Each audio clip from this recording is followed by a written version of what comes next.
তবে আমাদের সৌভাগ্য সবার যে আমার বাজান আমাদের সঙ্গে আছে, এটা কিন্তু মানে বিশাল একটা পাওয়া আমার জন্য। দেখবেন লেবু চা, পুদিনা চা, আদা চা, সব ধরনের চা আমার মনির মামার কাছে পেয়ে যাবেন আপনারা। তবে না না একটাই হাসে সমস্যা, না মনির মামা হাসতে জানে। আচ্ছা আচ্ছা, আপনি যে এখানে চা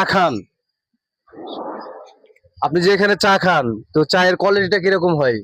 চায়ের কোয়ালিটি একদম খুব সুন্দর কোয়ালিটি চা। আমার চা খাওয়ার বয়স মোটামুটি এক কথায় বলতে গেলে 45 years experience in T life. Wow, কথাটা বুঝতে পেরেছেন? মানে 45 বছর ধরে চাই খেয়ে যাচ্ছে। তো আমাকে চায়ের গবেষক বললেও কিন্তু ভুল হবে না। তবে আমি এই মনির মামার চা মাঝে মাঝে এসে খেয়ে থাকি, এবং আজ